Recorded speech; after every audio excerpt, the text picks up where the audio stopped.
Hey, aku Henry, dan aku 23 tahun, asal Hamburg, dan aku punya satu pertanyaan. Kalian pasti pernah dengar soal K-pop kan? Jadi, apa ada penggemar K-pop di sini? Tentu saja aku. Lebih spesifik, aku ini seorang ARMY, seorang stan BTS. Oh, dan bagi mereka yang tak tahu, stan itu bahasa gaul kalau kau itu penggemar berat sesuatu. Oh ya, dengan bangga aku bisa katakan aku terobsesi dengan K-pop, dan itu adalah perjalanan yang menyenangkan. Tapi tak semua orang paham. Justru ini adalah cerita bagaimana orang memperlakukanku karena jadi fanboy. Dan itu cukup dramatis. Jadi, orang-orang selalu berpikir kalau kami menyukai K-pop karena idola itu berwajah ganteng. Tapi tidak, tidak hanya itu. Serius, aku bertaruh mereka yang benci K-pop, bahkan belum pernah mendengarkannya dengan baik. Jadi, kalian para pembenci K-pop, dengarkan aku. Dan aku akan mulai dengan menelusuri kembali ke awal momen yang mengubah hidupku. Saat pertama kali kutemukan K-pop, semua bermula saat teman sekelasku Chrissy menonton video media berjudul Dope selama istirahat kelas. Aku penasaran dan bergabung dengannya. Dan, oh man, aku tak pernah melihat sesuatu yang begitu luar biasa sebelumnya. Teknik kamera, koreografinya, sungguh menakjubkan. Aku tak bisa lupakan lagu itu dari kepalaku. Dan video itu sangat menyenangkan untuk ditonton. Video itu tak perlu cewek seksi atau mobil mewah untuk membuatnya menarik. Tapi murni bakat saja. Setelah itu, aku mulai mendengar lebih banyak K-pop dan menjadi stan. Tapi BTS akan jadi cinta sejatiku.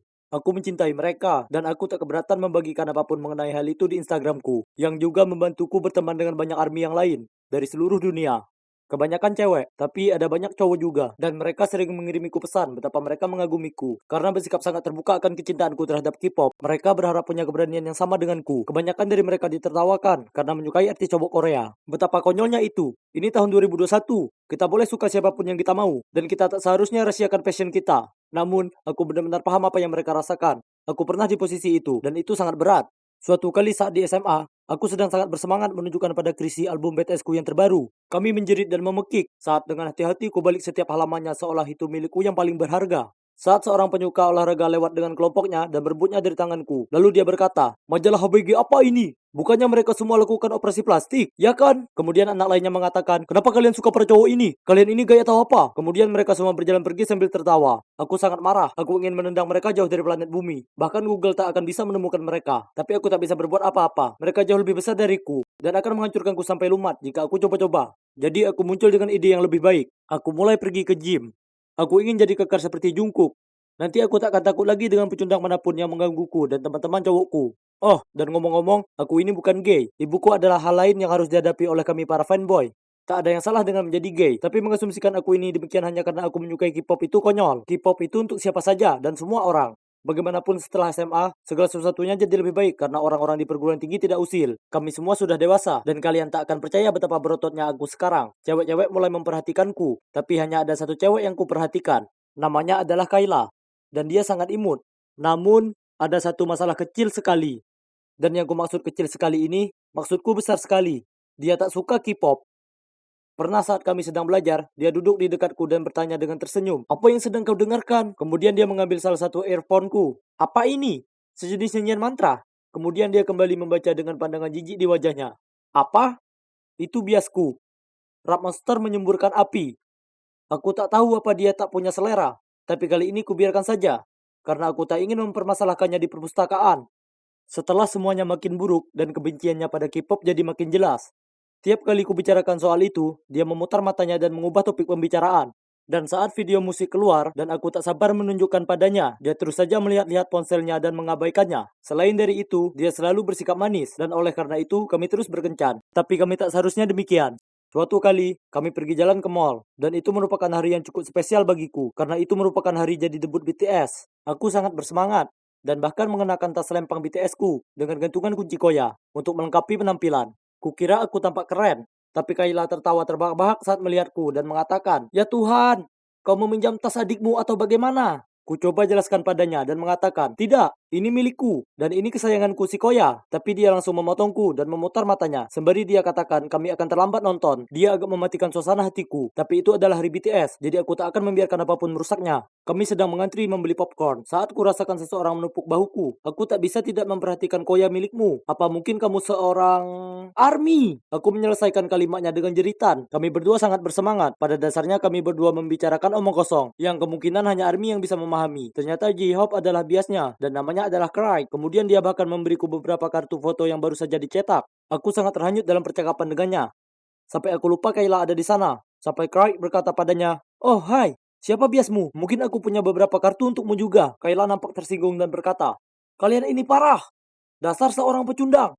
Aku sudah muak dengan urusan K-pop ini." Kemudian dia berlalu pergi. Kami tertegun. Tapi ya sudahlah. Jika dia tak bisa menghargai hobiku dan mencintaiku apa adanya, ya sudah. Selamat tinggal Kayla. Setelahnya, Craig dan aku pergi ke kafe untuk membicarakan apapun soal BTS. Dan sampai hari itu, kami masih berteman baik. Dan aku beruntung dia menyelamatkanku dari mengecani cewek mengerikan itu lebih lama lagi. Setelah hubungan itu, aku memberi jeda pada kehidupan cintaku. Karena aku sibuk dengan video musik streaming, memberikan suara untuk BTS di acara penghargaan, dan mengikuti semua konten mereka. Selain belajar, aku sangat bahagia menjalani kehidupan kecilku sebagai fanboy. Tapi kemudian suatu hari semuanya berubah. Aku sedang berada di bus menuju kelas karena aku merasa kurang sehat untuk mengemudi setelah tak tidur menonton streaming siaran langsung BTS. Aku pasti tertidur karena hal berikutnya aku terbangun. Dan aku sedang bersandar di bahu seorang cewek. Dengan cepat aku minta maaf padanya dan dia hanya terkekeh. Kemudian kulihat dengan jelas. Dan ya ampun, tak pernah kutemui cewek secantik ini dalam hidupku. Dia itu bagai perpaduan semua anggota Blackpink. Untungnya, aku cukup pintar untuk menanyakan nomornya dan menawarkan untuk membelikannya minuman sebagai balasan karena hampir ngiler di bahunya. Setelah kelas, kami bertemu di Starbucks dan langsung dekat. Namanya Clara, dan dia sangat pintar dan cantik. Aku harus jadikan dia milikku, jadi kuputuskan untuk mengubah taktik sedikit. Aku akan menunggu sebentar sebelum memberitahunya kalau aku ini fanboy. Sebaliknya, aku fokus mencari tahu tentangnya terlebih dahulu dan memperjelas kalau aku menyukainya. Kemudian, saat yang tepat pun datang. Aku berbagi padanya tentang passionku pada K-pop. Tak lama kami jadi cukup serius dan melakukan apapun bersama. Dan akhirnya kurasakan momen itu tiba. Aku sedang mengantarnya pulang dan memutar daftar lagu K-popku. Yang membuatku terkejut, dia tampak tertarik dan menanyakan apa itu. Kukatakan padanya aku sangat menyukainya. Lalu dengan gugup aku bertanya padanya, apa kamu tak keberatan dengan ini? Karena biasanya saat ku beritahu orang lain, mereka menertawakanku. Dia hanya tersenyum dan berkata, "Oke, sekarang giliranku." Kemudian dia memasang death metal yang hampir membuat bulu kuduku berdiri. Dia tertawa dan berkata, "Aku tahu apa yang kau rasakan. Death metal juga bukan selera semua orang. Tapi hey, kita boleh menyukai apapun yang kita inginkan, ya kan? Aku menghargai kalau kau suka K-pop." Ya ampun, mungkinkah Clara bisa lebih sempurna lagi? Aku tak sabar menunjukkan padanya kamarku juga. Tapi tak disangka, di malam aku mengundangnya ke rumah. Wajahnya berubah saat dia melihat poster dan merchandise-ku. Kutunjukkan padanya koleksiku, bonekaku, foto-fotoku, tapi dia tersenyum dan menatapku. Kemudian dia meraih tanganku dan berkata, "Henry, ini sangat keren, tapi tidakkah kau berpikir ini agak berlebihan? Aku tahu kau sangat menyukainya, tapi mungkin kau sebaiknya mulai menggunakan uangmu untuk hal-hal yang berguna untuk masa depanmu juga." Kemudian dia memberitahuku dia ingin pulang. Tak bisa kupungkiri aku merasa terluka, tapi aku tahu dia adalah orang yang tepat untukku. Dan dia hanya butuh sedikit waktu untuk benar-benar memahami kalau ini lebih dari sekedar hobi bagiku. Jadi aku bertekad untuk membuatnya menyukai K-pop. Aku mulai mengirimnya lagu dan merekomendasikan beberapa acara Korea untuk ditonton. Pernah aku bahkan berpura-pura mengajaknya piknik, tapi membawanya ke festival ARMY. Clara ikut saja dengan semuanya, tapi dia masih belum terlalu tertarik. Kemudian datanglah berita terbaik. Kutemukan kalau BTS akan konser di London. Aku sangat putus asa untuk pergi dan cerita ke Clara tentang terbang ke sana untuk konser itu. Tapi dia berkata, "Henry, bukankah itu hari yang sama dengan kontes marketing kita? Akan ada para perekrut dan sebagainya di sana. Kau tak bisa melewatkannya. Ini adalah kesempatanmu untuk mendapatkan pekerjaan yang baik." Aku tak peduli dan menjawabnya dengan candaan. Tapi aku sudah menunggu untuk bertemu mereka seumur hidupku. Ini adalah mimpi yang jadi nyata. Siapa yang butuh pekerjaan kalau kau punya BTS? Aku akan ke London, sayang. Tapi Clara tidak tertawa. Nyatanya dia sangat marah dan mulai memakiku, mengatakan kalau aku sangat kekanak-kanakan dan bahwa kalau aku tak segera tumbuh dewasa, dia tak bisa bersamaku lagi. Dia bahkan menangis, mengatakan dia butuh pria yang bertanggung jawab, yang memikirkan masa depannya sambil bergegas pergi. Setelahnya dia mendiamkan aku. Aku terjebak dalam sebuah dilema. Melihat BTS secara langsung adalah impianku. Tapi kenapa ini terasa begitu salah? Kuputuskan untuk menunggu beberapa hari untuk memikirkan semuanya. Dan pada akhirnya aku sadar akan ada konser-konser yang lain. Ya kan? Aku tak bisa melewatkan kontes itu. Maksudku, bagaimana lagi aku akan mendukung BTS tanpa uang? Aku memang butuh pekerjaan. Jadi, meskipun itu mematahkan hatiku sebagai fanboy, kukatakan pada Clara aku akan melewatkan konser itu kali ini dan pergi ke kontes. Clara langsung menyeringai dan berkata, "Sungguh, aku sangat bangga padamu, Henry." Lalu dia memberiku ciuman mesra, dan aku ingatkan diriku sendiri ini semua sepadan. Dan paling tidak, aku masih punya pacarku. Tapi tiba-tiba Clara mulai bicara lagi. "Henry, ada sesuatu yang perlu kukatakan padamu. Sebenarnya Profesor Geller sudah memberitahuku kontes itu ditunda sementara. Jadi ini hanyalah sebuah tes." Kemudian dia mengatakan dia hanya ingin lihat apa aku bisa menentukan prioritasku. Dia menyukai betapa antusiasnya aku terhadap K-pop, tapi semuanya butuh keseimbangan, dan dia ingin memastikan aku akan menganggap serius sisi lain dalam hidupku sama seriusnya seperti pada K-pop. Kemudian dia memberiku ponselnya dan berkata, "Lihat, itu adalah tiket BTS. Dia membelinya untukku." Aku sangat senang. Aku menitikkan air mata dan tak bisa berhenti memeluknya. Kukira itu adalah momen paling bahagia dalam hidupku. Tapi ternyata konser BTS itulah, terutama bersama Clara di sampingku. Sekarang ini kami masih bersama, dan coba tebak, dia sekarang bias pada Jin. Serius, dia itu cewek sempurna bagiku, dan aku tak sabar menghabiskan hidupku bersamanya. Jika di tahun 2031, kalian melihat sebuah keluarga terdiri dari 4 orang yang menjerit di konser BTS, kemungkinannya itu adalah aku dan Clara serta anak kami di masa depan. Jangan malu, datanglah dan menyapa. Aku bergoyang mengikuti musik dengan cewek paling seksi di sekolah dalam pelukanku. Segalanya sempurna. Ketika tiba-tiba, aku melihat bekas warna merah menyerbu ke arahku. Lalu hal berikutnya yang ku ketahui adalah wajahku ditampar. Uh, itu mantanku, Rosie. Dia menatapku seolah ingin membelahku menjadi dua. Oke, jadi Rosie dan aku baru putus kemarin. Tapi itu tidak berarti dia punya hak untuk marah padaku. Hei, aku Andrew, dan menurutku aku itu cowok yang cukup pintar. Masalahnya adalah aku sangat menyukai cewek-cewek seksi. Aku cenderung dibutakan oleh kecantikan mereka. Akibatnya, aku tidak selalu membuat keputusan terbaik kalau ada mereka. Tapi aku tidak tahu drama apa yang akan membawaku ke kelemahanku terhadap seorang cewek cantik. Jadi semuanya dimulai saat pesta akhir semester kuliah. Aku dan teman-temanku sangat suka minuman beralkohol. Jadi ketika temanku Brad bertaruh burger agar aku tidak pergi dan mengajak Lisa berdansa, aku tidak ragu-ragu untuk mendekatinya. Astaga, dia sangat seksi dan jauh di luar levelku. Jadi kukira dia akan menyuruhku pergi. Tapi dia malah tersenyum dan membiarkanku menuntunnya ke lantai dansa. Saat kami berdansa, dia berbisik di telingaku bahwa dia selalu menyukaiku. Lalu ya, kalian bisa menebaknya. Rosie, mantan gilaku, menyerbu dan menamparku. Aku bangun besok paginya dengan sakit kepala yang cenut-cenut. Uh, teriakan apa yang datang dari luar jendelaku yang terbuka? Aku membungkus selimutku di sekelilingku dan berjalan ke sana untuk melihatnya. Hah? Lisa dan Rosie saling berteriak. Dia milikku, bukan milikmu. Menjauhlah. Dia menginginkanku, bukan kamu. Terima itu. Oh ya, mungkin kita harus bertanya pada Andrew siapa yang dia sukai. Apa gunanya? Kita berdua tahu dia akan memilihku. Aku terlalu pusing untuk melakukan hal ini, jadi aku menutup jendela dan kembali tidur. Cewek-cewek ini, mereka tidak mau berhenti. Selama beberapa hari berikutnya, mereka membombardir dengan pesan-pesan dan menunggu di luar rumah. Oke, kebanyakan cowok memimpikan dua gadis seksi berebut mereka, tapi percayalah, melihat mereka saling menyampak rambut, tidaklah sekeren kedengarannya. Syukurlah, doaku dijawab oleh Richie, kakakku yang luar biasa. Dia muncul dengan tiket untuk perjalanan kapal pesiar mewah selama 2 minggu. Dia sudah memesannya sejak lama, tapi kemudian ada urusan pekerjaan, jadi tiketnya jadi milikku. Tentu saja aku memeluk kakakku, mengambil tiket dari tangannya, dan mulai berkemas. Bagian tersulit adalah menyelinap melewati Rosie dan Lisa, yang masih berkelahi di luar. Aku meminjam hoodie dan topi baseball teman serumahku dan berpura-pura menjadi dia untuk melewati mereka. Berhasil, mereka bahkan tidak menatapku 2 kali. Selamat tinggal mimpi buruk Lisa dan Rosiku, dan salam liburan impianku. Ini adalah hidup. Percayakan pada kakakku untuk memesan tempat yang mewah. Kamarku besar, dan punya balkon sendiri. Ada begitu banyak hal yang dapat dilakukan di sini, mulai dari bar ruangan, puluhan restoran, kolam renang, bioskop. Aku berada di kompleks terapungku sendiri, surga. Besok paginya ketika aku bangun di tempat tidur king size milikku, aku mendengarkan suara keheningan. Yap, oh manisnya, betapa aku merindukanmu. Ini adalah zona dilarang berdebat dengan perempuan. Haha. Aku berganti pakaian dan berjalan ke bar luar ruangan. Pastinya belum terlalu dini untuk minum kaktil. Aku memakai sepasang kacamata dan saat itulah aku melihatnya. Wow, dia cantik. Aku langsung memesan 2 kaktil dan mulai berjalan ke arahnya. Aku hendak memberikan minuman itu padanya, tapi aku tersandung kursi berjemur dan dalam gerakan lambat, aku melihat cangkirnya jatuh. Aku mati-matian mencoba meraihnya, tapi tidak, malah aku berhasil memukul punggungnya.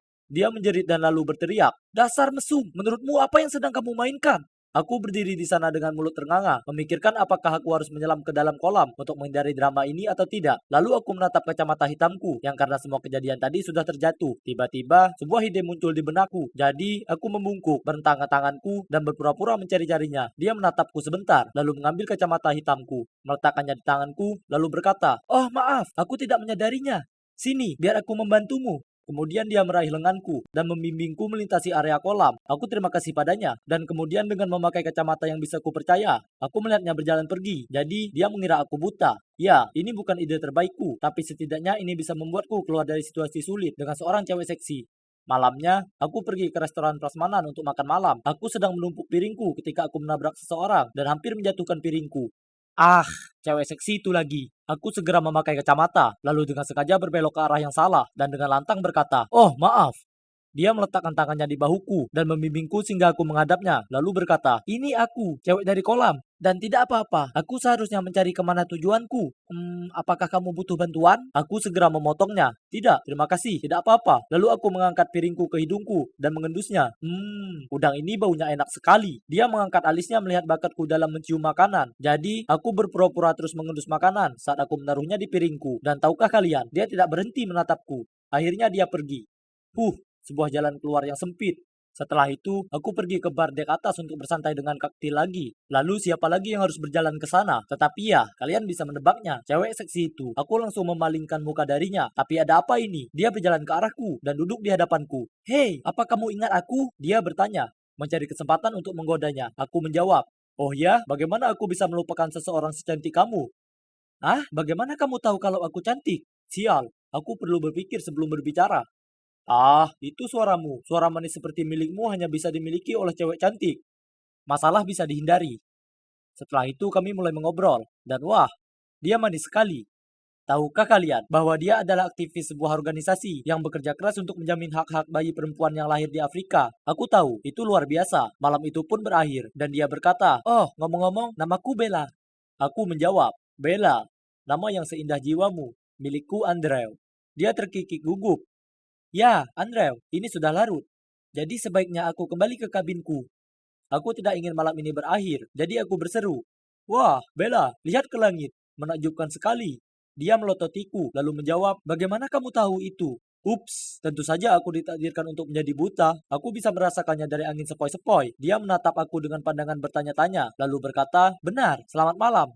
Bagaimana kalau kita bertemu di arcade besok? Mungkin sekitar jam 10 pagi." Aku dengan senang hati menyetujuinya. Lalu dia pergi. Pelarian jarak dekat lainnya. Aku benar-benar harus lebih berhati-hati. Bella, Bella, Bella. Aku tidak bisa berhenti memikirkannya. Keesokan harinya, aku menjadi seperti anak kecil saat bermain arcade. Mau bagaimana lagi? Inner chillku keluar. Dan game balap mobil. Tidak.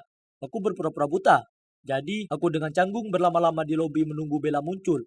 Ketika dia datang, dia meraih lenganku dan membimbingku melewati arcade. Dia menjelaskan semua mesin permainan yang berbeda kepadaku, yang menurutku sangat manis. Lalu dia membawaku ke mesin pengambil boneka dan memekik penuh semangat. Aku suka ini waktu kecil." Tak lama kemudian, aku berusaha keras untuk memasukkan uangku, bersikeras bahwa aku akan membelikannya sebuah boneka. Tapi tunggu, aku ditakdirkan untuk menjadi buta. Jadi, aku menyentuh kontrolnya, lalu memejamkan mata. Tawanya menjelaskan semuanya. Kegagalan besar. Semuanya baik-baik saja, sampai Bella harus menggunakan kamar kecil dan memerintahkanku untuk tetap diam dan menunggunya di dekat mesin permainan menembak yang kebetulan merupakan permainan arcade favoritku sepanjang masa. Aku langsung memainkannya, mengambil pistol dan menembakkan 5 kaleng berturut-turut. Lalu aku melompat-lompat dan berteriak ke udara. Aku berbalik dan melihat Bella mengurutkan kening ke arahku. Ya ampun, kena kau. Aku mencoba menjelaskan, tetapi dia hanya menggelengkan kepalanya dan berkata, "Bagaimana bisa? Kamu pengecut dan pembohong." Lalu dia lari. Aku merasa tidak enak. Aku mencoba mencarinya di kapal, tetapi aku tidak dapat menemukannya dimanapun. Merasa kecewa, aku memesan kaktil, lalu berjalan-jalan melintasi dek. Tiba-tiba, aku mendengar teriakan datang dari bawah. "Hah? Apa itu tadi?" Aku mengintip ke bawah dan melihat seorang cowok dan seorang cewek mencoba menyeret cewek mungil. Tunggu dulu, mereka tidak sendirian. Bella juga ada di sana. Dia mencoba menarik cewek kecil itu menjauh dari mereka. Tanpa berpikir panjang, aku menjatuhkan minumanku dan berlari ke arah mereka. Aku menyerbu ke arah cewek itu dan memukulnya begitu keras, hingga dia hampir jatuh ke laut. Cowok itu mengulurkan tangan untuk menenangkannya, yang memberi Bella kesempatan untuk menggendong anak itu. Dia lalu meraih lenganku dan menarikku menjauh. Setelah itu, orang-orang jahat itu melompat ke rakit dan berlayar menjauh. Kami mengembalikan cewek itu ke orang tuanya. Ternyata Bella sedang dalam perjalanan ke kabinnya ketika dia melihat pasangan menangis karena mereka tidak dapat menemukan putri mereka. Jadi dia pergi mencarinya dan terlibat dalam penculikan tersebut. Setelah itu Bella memaafkanku. Ya, aku menyelamatkan hari itu dan semuanya. Dan kami menghabiskan sisa perjalanan bersama. Kemudian, pada hari terakhir kami, aku berlutut dan memintanya untuk menjadi pacarku. Dan dia berkata, "Ya." Aku membawanya pulang ke rumah. Dan saat kami berjalan ke rumahku, Lisa dan Rosie berlari ke arahku dan mulai berdebat satu sama lain tentang siapa yang lebih aku sukai. Ya ampun, aku sudah melupakannya. Membaca situasinya, Bella menghampiri mereka. "Syukurlah kalian ada di sini. Menurutku salah satu dari kalian adalah pacarnya kan? Terjadi kecelakaan dan Andrea buta sekarang. Dan dia sangat membutuhkan seseorang di sisinya setiap hari." Mendengar itu, aku langsung berkoordinasi dengannya dengan melambaikan tanganku dengan liar. "Jadi pacarmu yang mana, Andrew?" "Lisa." Rosie dengan cepat menjawabnya. Tidak, dia milikmu sepenuhnya. Kami cuma jalan-jalan sekali saja. Hah, sungguh menyebalkan. Aku melihat mereka berlari. Lalu Bella dan aku tertawa terbahak-bahak. Setelah itu, aku mengulurkan tanganku padanya dan membiarkan dia membimbingku pulang. Berbohong padanya tentang kebutaan adalah hal yang tidak menyenangkan. Tetapi aku melakukannya sejak awal. Karena berada di dekat cewek-cewek cantik membuatku sangat gugup. Untung saja Bella memaafkanku. Karena menurutku, si bodoh ini mungkin telah menemukan cewek impiannya. Cari kerja itu sungguh tidak seru. Tapi pekerjaanku saat ini sebagai pelayan yang tak berjalan baik. Terlalu banyak berdiri. Sekarang kakiku lecet semua. Sangat mengerikan.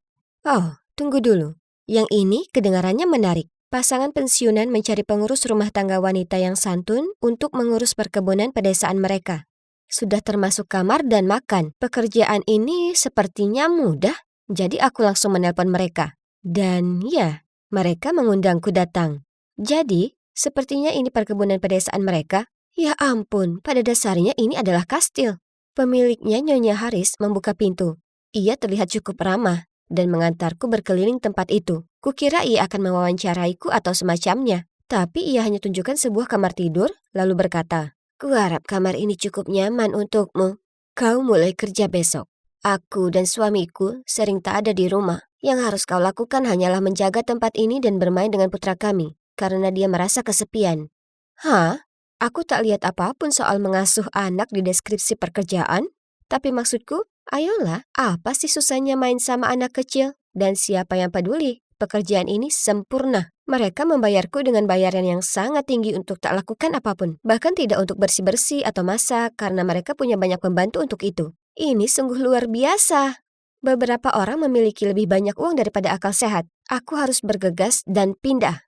Selama beberapa hari pertama, keluarga Haris tak ada, dan aku tak melihat ada tanda-tanda anak kecil. Aku berkeliling sekitar rumah dan menjelajahi halaman.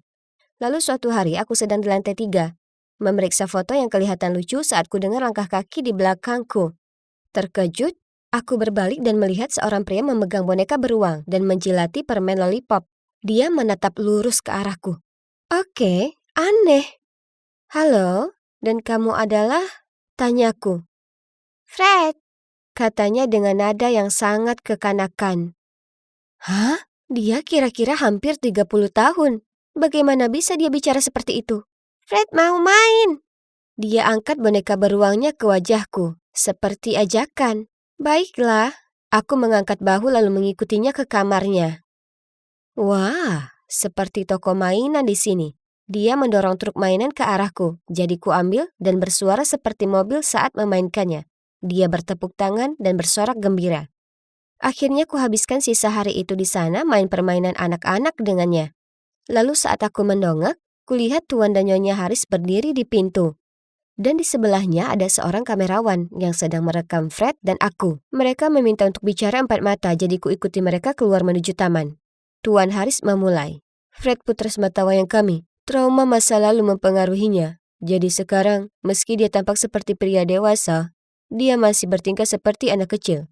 Sekarang itu masuk akal dan malang sekali baginya. Cerita itu berlanjut bahwa Tuan dan Nyonya Haris dulunya bekerja di media. Beberapa tahun yang lalu, mereka memutuskan untuk merekam kegiatan sehari-hari Fred, lalu mengeditnya jadi video untuk dijadikan serial mingguan di sosial media. Wow, acara tentang pria yang bertingkah seperti anak-anak? Aneh sekali. Penonton sangat suka menonton Freddy.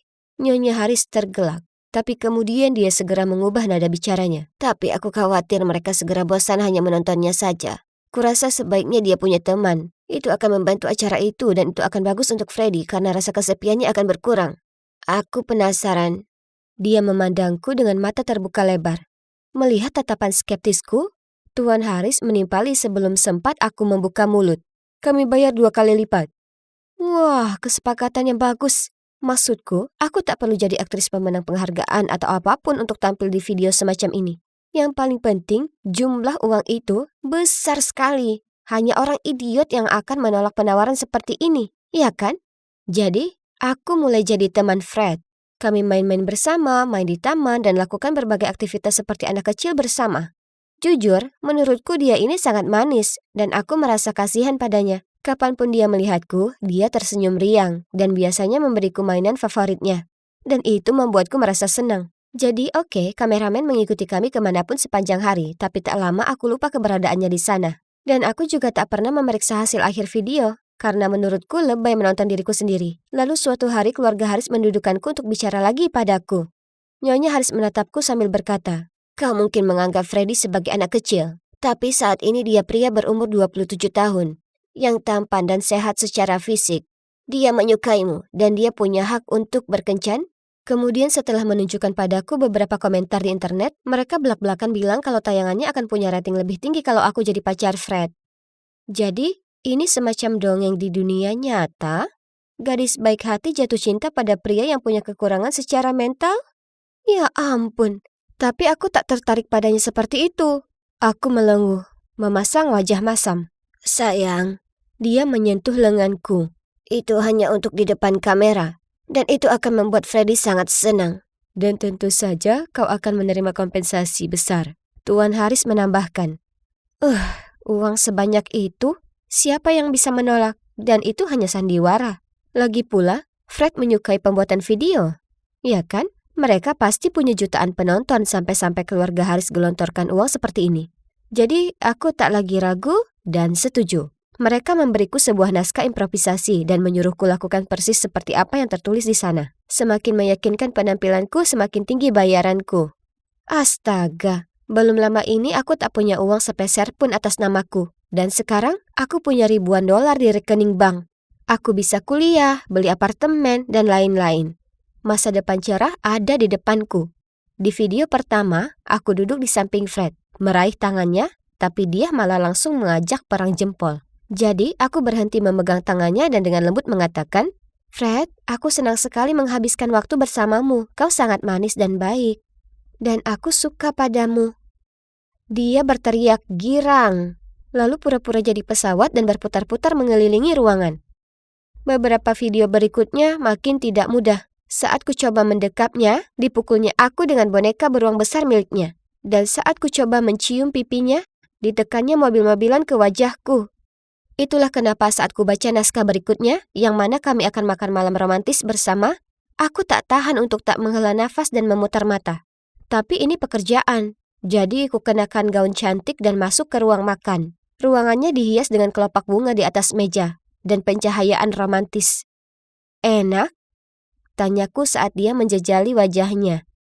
Dia mengangguk, melempar alat makan ke bawah dan bertepuk tangan. "Fred masak untuk Lin makan." Fred mengunyah sambil bicara, makanannya muncrat kemana-mana. Ya ampun, ini lucu sekali, aku tak bisa tak tertawa. Kemudian dia menghampiriku dan memelukku erat. Ya Tuhan, makanannya menodai seluruh gaunku. Aku menatap lurus ke matanya dan berpikir, ya, aku memang menyukainya sebagai adik yang lucu.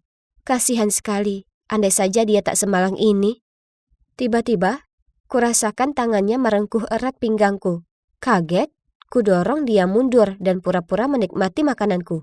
Sejumlah besar uang ditransfer ke rekeningku bulan itu. Tapi aku tak merasa begitu gembira lagi. Jadi aku mulai mengabaikan naskah dan melakukan hal yang kupikir baik untuk Fred. Kugunakan mainannya untuk mengajarinya keterampilan matematika. Kubacakan buku-buku bagus dan tunjukkan padanya cara membuat cupcake. Suatu sore saat aku jalan kembali ke kamarku, Tuan Haris menghadang jalanku dan sambil cemberut mengatakan padaku, "Apa yang kamu mainkan? Apa kau sudah baca naskah minggu ini?" Aku berusaha mendorongnya, tapi dia mencengkeram lenganku. "Kau menyebabkan penonton kami pergi. Ku bayar lebih sedikit bulan ini." Aku membebaskan diri dari cengkramannya dan menjawab, "Uang? Apa hanya itu yang penting untuk Anda?" Lalu aku memutar mata dan kembali ke kamarku. Malam itu, akhirnya ku tonton videonya.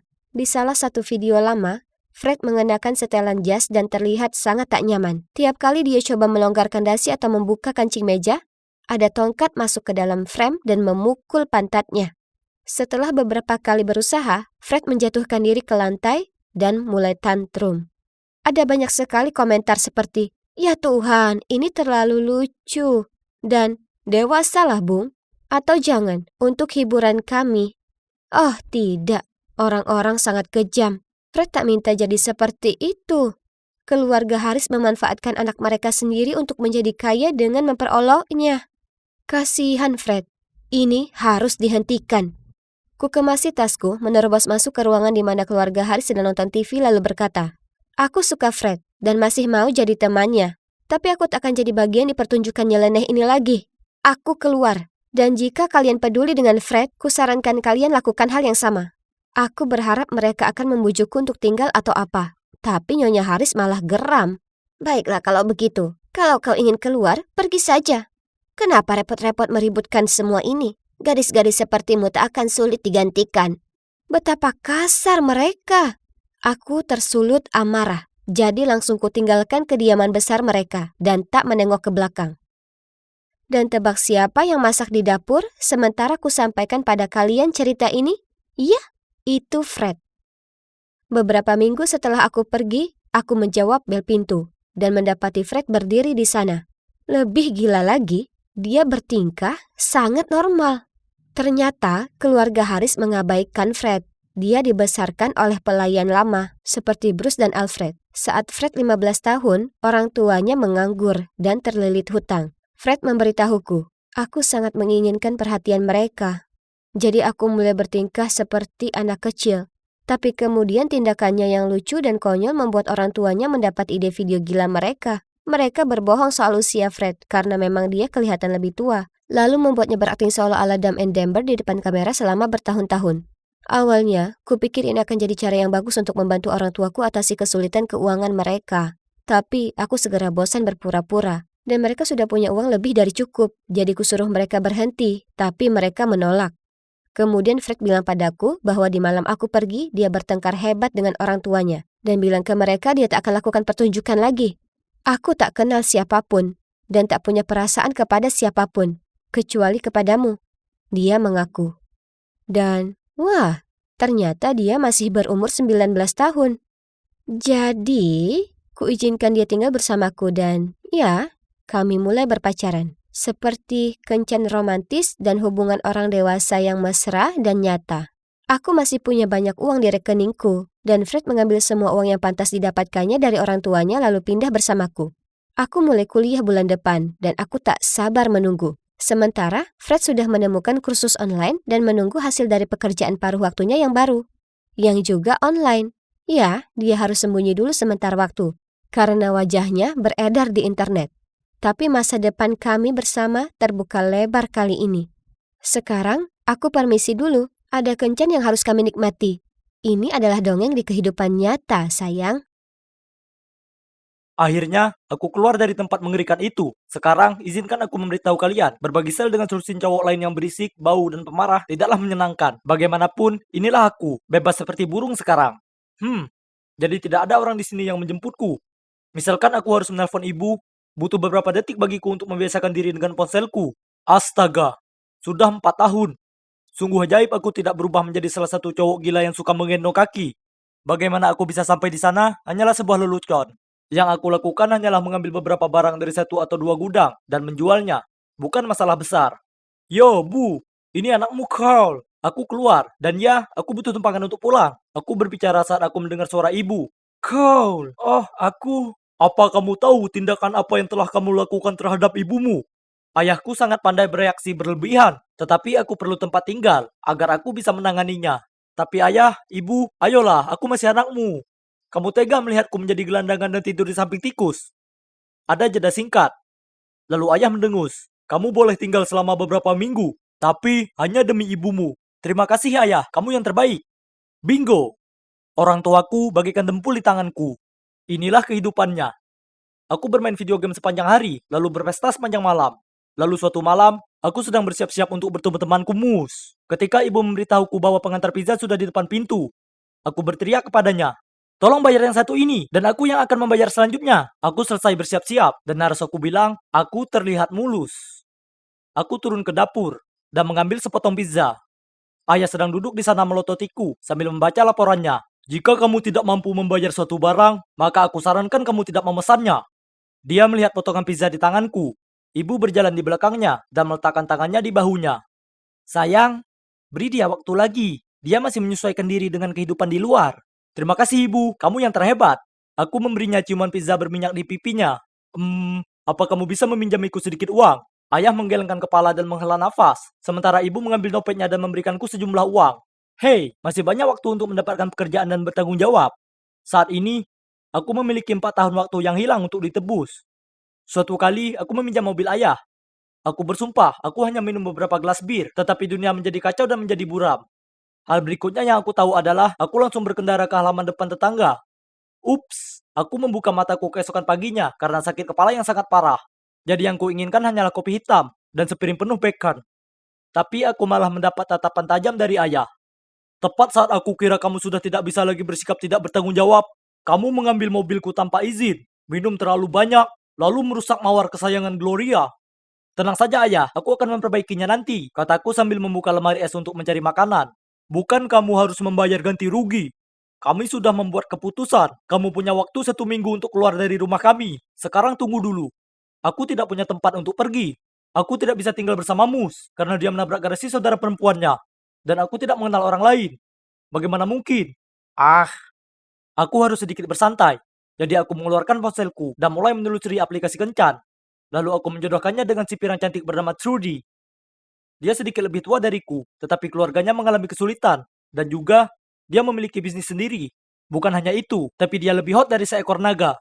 Jadi ya, fotonya tampak sedikit berbintik, tapi sepertinya tren retro sedang terjadi. Sepertinya aku memiliki dua hal, cinta dan uang. Wajahku lumayan ganteng. Tapi karena aku suka bir dan pizza, dan tidak punya dedikasi apapun untuk pergi ke gym, aku tidak punya tubuh yang sempurna. Tapi aku harus membuat cewek ini tetap tertarik. Jadi ku bilang padanya aku adalah cowok jangkung dengan tubuh sispek yang mengesankan. Yang baru saja lulus kuliah, dan sedang mencari cewek yang cerdas dan cantik. Cewek ini sebenarnya cukup mudah diajak ngobrol. Dia mengirimiku foto-foto pembelian terakhirnya, seperti ponsel, jam tangan mahal, dan pakaian desainer. Disertai janji bahwa ketika kami mulai pacaran secara langsung, dia akan membelikanku apapun yang kuinginkan. Sukses! Setelah 4 hari mengirimi foto wajah dan percakapanku yang tak ternilai harganya, Trudy jatuh cinta. Dan dia mengirimiku pesan yang berbunyi, Cole, aku belum lama mengenalmu, tetapi aku tahu bagaimana perasaanku. Aku mencintaimu. Oke, itu sangat cepat. Tapi, ya, aku telah memenangkan lotre di sini. Hei, mungkin dia juga berbohong tentang penampilannya, tapi itu tidak masalah. Dia kaya. Jadi aku membalasnya. Aku tahu sayang, aku juga merasakannya. Kami segera mengatur untuk bertemu langsung dan memutuskan untuk sama-sama memakai baju kuning. Aku melihat sekeliling taman, mencoba menemukan tambang emas ini. Tetapi yang aku lihat hanyalah seorang wanita tua berpakaian kuning. Oke, kebetulan saja, tapi kenapa dia menuju ke arahku? Semakin dekat dia ke arahku, semakin lebar senyumannya. Cool, kan? Ini aku, Trudy. Apa? Tidak, tidak, tidak, tidak. Tidak. Kenapa wanita tua yang klise, kelebihan berat badan, dan keriput ini bisa menjadi Trudy? Aku mengharapkan cewek pirang cantik dari foto, bukan Big Bird. Setelah aku mengatasi keterkejutan awal, kami duduk dan berbincang. Ternyata cewek impianku berusia 50-an. Semua deskripsi dan foto dirinya benar. Tapi 30 tahun yang lalu, dia jelas berada di tengah krisis parubaya atau semacamnya. Kamu juga tidak sama, cibirnya. Kamu hampir tidak lebih tinggi dariku, dan di mana badan berototmu? Baiklah, cukup adil. Aku berpura-pura tersenyum. Ya, meskipun kamu terlihat berbeda, menurutku kamu tetap sangat cantik. Malam itu aku terombang-ambing. Ini semua sangat tidak terduga. Trudy benar-benar bukan tipeku. Tapi berkencan dengannya mungkin tidak ada salahnya. Dia kaya. Dan juga, aku harus pindah besok. Jadi setidaknya dia akan membayarku. Dengan itu, aku mengiriminya pesan. Sayang, kamu cantik, dan aku ingin menjadikan kita resmi pacaran. Keesokan harinya aku tinggal bersama Trudy. Sekarang izinkan aku memberitahu kalian sesuatu. Apartemennya mewah. Itu penuh dengan teknologi terkini. Gila. Mengingat dia sudah sangat tua, dia mungkin tidak tahu cara menggunakannya. Dia banyak bekerja, jadi sebagian besar waktuku di rumah sendirian. Dan aku bebas menonton kartun dan film, mengunyah keripik kentang, dan bermain video game sebanyak yang aku suka. Suatu kali aku sedang menonton film ketika pintu terbuka. Dan masuklah cowok bermata silau ini. Aku berteriak padanya, "Hei kawan, kamu salah apartemen." Dia lalu berkata, "Aku bisa meyakinkanmu bahwa aku tidak melakukannya. Aku Alex, anak Trudy. Dan kamu pasti Carl." Aku kira aku senang bertemu langsung dengan pacar ibuku yang matre. Tapi sayangnya, tidak. Apa? Trudy punya anak laki-laki, dan dari penampilannya dia bahkan lebih tua dariku. Dan beraninya dia menyebutku matre. Kurasa memang begitu, tapi tetap saja dia tidak punya hak untuk memanggilku seperti itu. Yang lebih parah lagi, dia menolak untuk pergi. Dia hanya duduk di dapur dan menunggu ibunya kembali. Kemudian dia bertengkar sengit dengannya dan menyebutku sebagai pecundang dan gelandangan. Keadaan orang tuaku juga tidak lebih baik. Ayah menyuruhku untuk mandiri dan mendapatkan pekerjaan nyata, bukan tante-tante. Dan ibu hanya menangis. Apapun, ini adalah kesalahan mereka karena mengusirku. Apa yang mereka harapkan dariku? Tinggal di bawah jembatan. Beberapa hari setelah aku bertemu Alex, Trudy bersikeras menyeret aku ke acara peluncuran pekerjaannya yang membosankan. Sesampainya di sana, aku langsung menuju meja makanannya. Aku sedang memasukkan kiss mini ke dalam mulutku ketika cewek itu berjalan di samping aku dan berkata, "Orang-orang hebat berpikiran sama." Aku menatapnya tanpa ekspresi, lalu dia menunjuk makanannya. Kami berdua langsung menuju makanan itu. Aku tertawa mendengarnya. Cewek ini lucu dan seksi, sangat seksi. Namanya Beatrice, dan dia bekerja untuk Alex yang seorang pecundang itu. Setelah itu, aku mulai lebih sering bertemu dengan si Beatrice ini, karena dia sering mampir bersama Alex. Dan ketika dia berdebat dengan ibunya, biasanya tentangku. Aku mengobrol dengannya. Begitulah caraku mengetahui. Dia juga tidak menjalani hidup dengan mudah. Dia pernah terlambat membayar sewa, karena saudara laki-lakinya yang membolos telah mencuri uang dan menghabiskan semuanya. Aku merasa kasihan padanya, jadi aku mengambil amplop berisi uang tunai yang diberikan Trudy kepadaku, dan kuserahkan padanya. Oke, jadi aku tidak akan bisa membeli sesuatu yang baru selama beberapa minggu, tapi mengetahui bahwa dia baik-baik saja adalah hal yang berharga. Sebenarnya, aku benar-benar jatuh cinta pada Beatrice, tapi aku tidak bisa berbuat apa-apa, karena aku bersama Trudy, dan aku bergantung pada bantuannya. Segera, segalanya menjadi parah. Aku keluar dari kamar mandi dan melihat Trudy berdiri di sana dengan ponselku di tangannya. Bagaimana bisa? Dia melemparkannya padaku. Ya, jadi dia membaca semua pesan yang kukirim ke Mus. Mengatakan bahwa menurutku dia tidak menarik, dan aku hanya bersamanya untuk tumpangan gratis. Trudy, sayangku, ayolah, pesan-pesan itu hanya bercanda. Aku tertawa, aku hanya main-main. Diam, pembohong, kamu menganggapku mengerikan. Alek benar, kamu hanya memanfaatkanku untuk uangku. Dan yang lebih buruk lagi, kamu tidak pernah kuliah, malah kamu mantan narapidana. Aku baru saja akan menggunakan pesona call ketika Alex dan Beatrice menyerbu masuk ke kamar. Alex berteriak kepadaku, "Betapa rendahnya dirimu, sungguh orang matre yang tidak tahu malu. Ini mengerikan. Aku sudah menyuruhnya untuk melaporkanmu ke polisi." Beatrice menyela. "Tidak, jangan lakukan itu. Apa yang dilakukan Cole salah, tapi dia tidak semuanya buruk. Silahkan." Aku sangat tersentuh. Melihat sekeliling, Trudy menangis. Alex sangat marah hingga matanya melotot.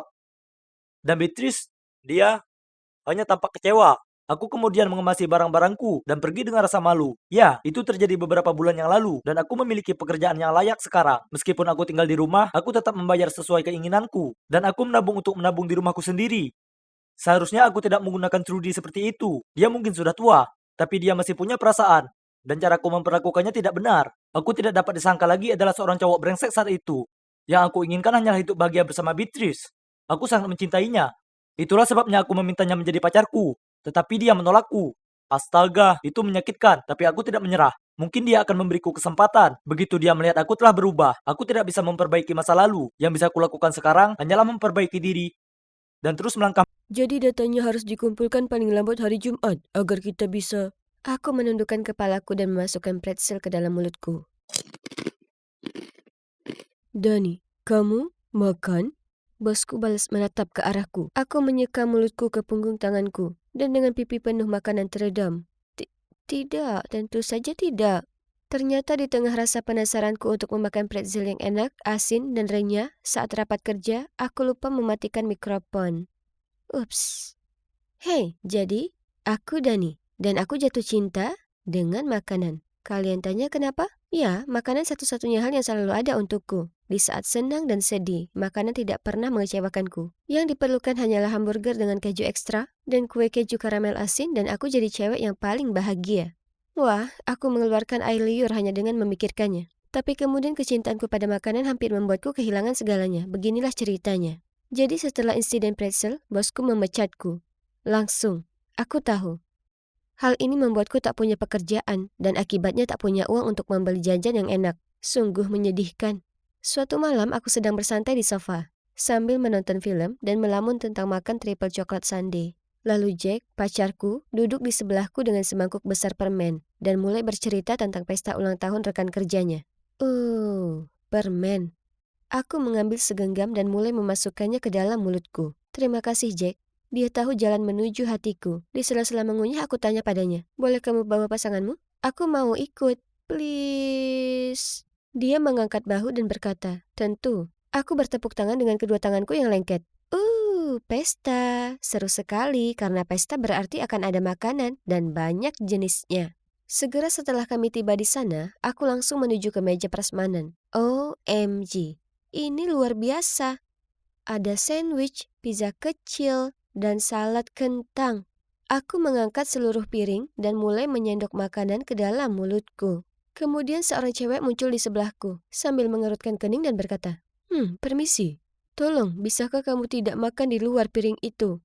Dengan mulut penuh aku menjawab, "Oh, maaf, rasanya enak sekali." Lalu aku meletakkan kembali piring itu dan mengambil segenggam keripik kentang.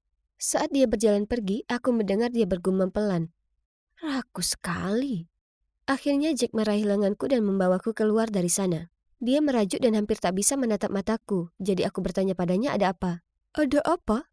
Dia mendengus. "Apa kamu perlu bertanya? Kamu duduk-duduk sepanjang hari sambil memakan segala sesuatu yang ada di lemari. Lalu saat aku mengajakmu ke pesta teman kerjaku, yang kamu lakukan cuma makan. Itu sangat memalukan." Ini membuatku kesal. Kurasa mungkin aku bisa lebih mengendalikan diri saat makan makanan pesta.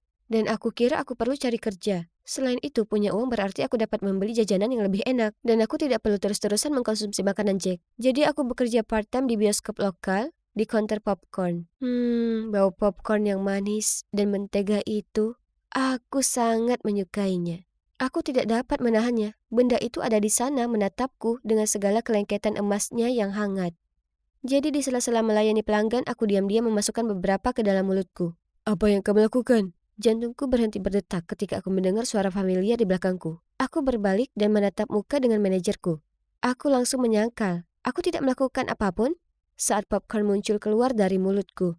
Mereka meneriakiku dan menuduh aku memakan semua keuntungan mereka. Sungguh tidak adil. Jadi kalian bisa menebaknya, aku dipecat. Lagi. Aku tiba di rumah lebih awal dengan wajah berlinang air mata dan sekantong penuh camilan coklat favoritku untuk menghiburku. Jack menatapku dari sofa dan bertanya ada apa. Aku merosot ke sampingnya, menarik bungkus cokbar dan berkata, "Aku dipecat lagi. Mau bagaimana lagi? Popcorn itu terlalu enak. Apakah dunia ini harus begitu kejam?" Lalu aku menggigit coklatnya. Enak. Jack menggelengkan kepalanya lalu menghela nafas dan berkata, "Dani, akui saja, kerakusanmulah yang membuatmu mendapat masalah." "Jadi apa? Aku menikmati makan, itu saja. Itu tidak menyakiti siapapun." Aku menyelesaikan sebungkus cokbar dan mulai membuka bungkus berikutnya. Jack menggelengkan kepalanya lalu pergi. "Terserah, aku tidak membutuhkan dukungannya karena aku memiliki coklat yang enak untuk menghiburku." Enak. Suatu hari, seperti hari-hari biasanya, aku mencari jajan di rumah, tetapi tidak ada lagi. Aku tidak punya uang, jadi aku tidak bisa pergi ke toko. Jadi aku menggunakan ponselku dan mencari video mukbang untuk menghabiskan waktu. Saat aku melihat dua cewek mengisi mulut mereka dengan kentang goreng yang dicelupkan ke dalam shake strawberry, aku punya ide. Tentu saja, kenapa aku tidak memikirkan hal ini sebelumnya? Aku harus menjadi tukang mukbang. Aku bisa mendapatkan uang sambil melakukan apa yang aku sukai, memakan makanan. Itu kemenangan besar untukku. Untuk video pertama, ku buat sederhana saja. Hanya aku yang memakai kaos putih, ponselku sebagai kamera dan semangkuk besar spaghetti. Gilanya, orang-orang menontonnya dan mulai mengikutiku. Setelah beberapa video, popularitasku meningkat dan para penonton mulai menyumbangkan makanan dan uang kepadaku. Benar-benar gila. Namun seiring dengan hal tersebut muncullah permintaan video. Seperti makan 3 bak ayam goreng dan 10 piring nasi goreng yang dilumuri mayo. Makan semua makanan ini memang agak menantang. Suatu kali saat aku sedang bervideo makan hamburger, perutku mendapat jahitan dan harus berhenti. Seharusnya aku tidak makan pancake untuk sarapan lebih awal. Fansku kecewa karena aku hentikan tantangan dan aku merasa sangat tidak enak. Aku pikir jika aku ingin melakukan ini sebagai pekerjaanku, maka aku harus mulai berpuasa terlebih dahulu, sehingga aku bisa tampil sebaik mungkin untuk video tersebut. Wah, ini kerja keras. Suatu kali aku sangat lapar. Aku pergi ke lemari es dan mengendus keju. Namun ketika aku menyelesaikan sebuah tantangan, aku merasa sangat kenyang dan kembung sampai jadi mirip ikan buntal. Lalu ada rasa lelah. Aku sangat lelah. Aku tertidur pulas di bus menuju supermarket dan berakhir di kota aneh bermil-mil jauhnya. Aku harus menelpon Jack untuk datang menjemputku dan dia mengomel tentang hal itu sepanjang perjalanan pulang. Terlepas dari hal ini, aku terus melanjutkan video tersebut. Namun suatu hari seorang fans menantangku untuk melakukan tantangan besar, tantangan mie api. Jika kalian belum tahu apa ini, pada dasarnya ini adalah semangkuk besar mie paling pedas yang pernah ada. Aku menyesap mie-nya dan OMG, aku tidak bisa merasakan lidahku atau wajahku. Hidungku meler dan aku harus menjulurkan lidah untuk memastikan apakah lidahku masih ada. Ini terlalu berlebihan. Tidak mungkin aku bisa menahan hal ini lagi. Jadi aku mengganti mangkuk dengan mie yang tidak pedas dan berpura-pura sedang makan yang pedas. Setelah itu aku mengedit videonya dan hey, menurutku aku berhasil memasukkannya dengan baik. Meskipun aku hanya makan satu suapan makanan pedas, hal itu terus membuatku menderita. Perutku keroncongan dan lidahku masih terasa kebas. Aku berbaring di sofa dengan botol air panas menempel di perutku dan mengasihani diriku sendiri. Jack duduk di sebelahku dan menatapku dengan prihatin. Dani, kamu harus menghentikan video ini dan mencari pekerjaan nyata. Dengan lidahku yang bengkak, aku berhasil berkata, makan di video adalah pekerjaan nyata. Jack menggelengkan kepalanya. Kerakusan bukanlah hobi. Semua orang menertawakanmu. Hello. Aku dibayar untuk makan dan video-video ini membantu banyak orang yang kesepian di luar sana untuk ditemani saat makan. Mereka tertawa bersamaku, bukan menertawaiku. Astaga, Jack kadang-kadang sangat menyebalkan.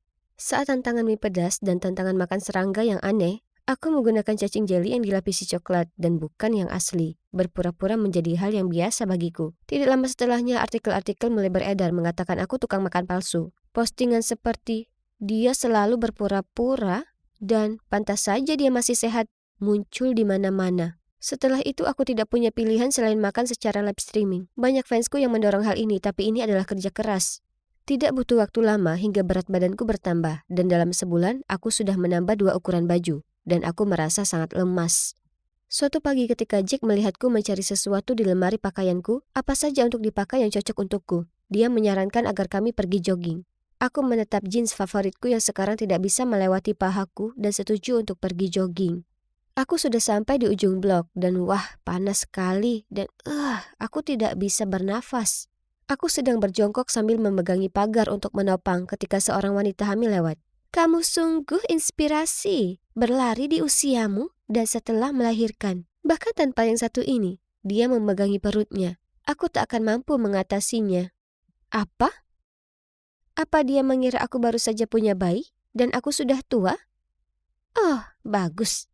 Dan sekarang Jack pun tertawa terbahak-bahak. Aku merasa sedih. Apa aku benar-benar terlihat seburuk itu? Hal ini masih melekat dalam pikiranku. Jadi aku belanja online dan memesan beberapa pil penurun berat badan. Aku mulai meminumnya dan dalam seminggu aku mengalami jerawat parah, bau mulut, perut kembung, dan aku merasa seperti siput.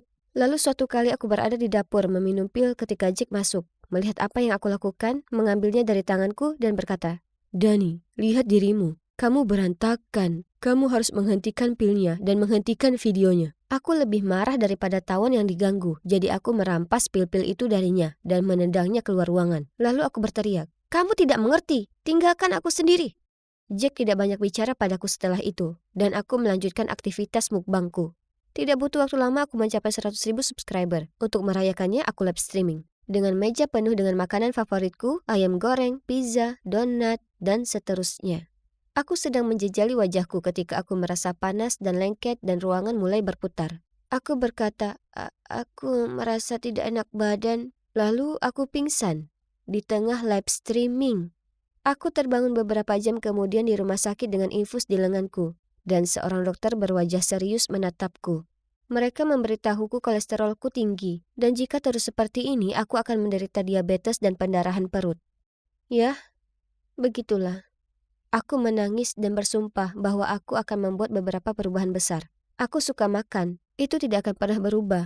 Tetapi aku tidak bisa membuat video mukbang lagi.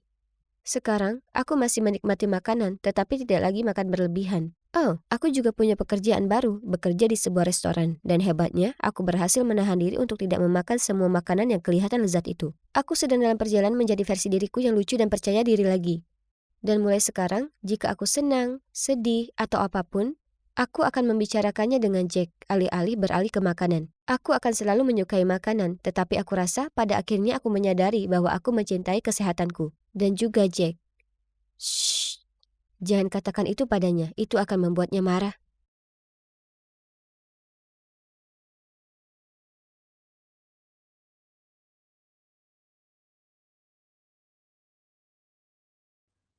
Aku berkedip membuka mataku. Wah, kepala aku terasa pusing dan kenapa aku penuh luka cakaran? Pikiranku benar-benar kosong. Aku tak bisa mengingat apa yang terjadi. Gambaran terakhir yang terlintas di benakku adalah perdebatan sengit antara aku dengan seorang laki-laki. Kemudian aku bergegas pergi, dan sekarang disinilah aku, di tempat yang suram ini. Kurasa ini adalah ruangan bawah tanah atau semacamnya. Di sini dingin dan bau lembab. Sial, aku tak bisa mengingat wajahnya.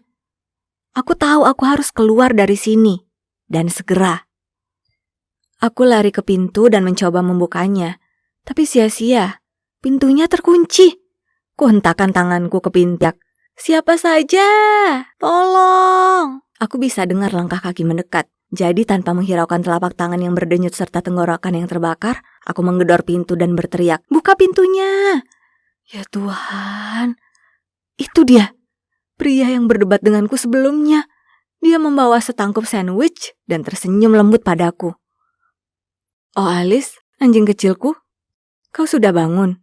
Kupikir kau mungkin lapar." "Siapa kau? Kau yang membawaku ke sini ya kan? Apa maumu?" Dia tampak bingung. Lalu dengan sedih berseru, "Oh tidak sayang, kau pasti hilang ingatan akibat kecelakaan ini. Ini josmu di sini. Aku cowokmu." Aku mengernyit ke arahnya. Dia memang terlihat tak asing. Tapi cowok yang mana? Kecelakaan apa? Dia tunjukkan pada aku foto-foto di ponselnya. Ya Tuhan, itu aku dengannya. Dan kami terlihat sangat bahagia bersama.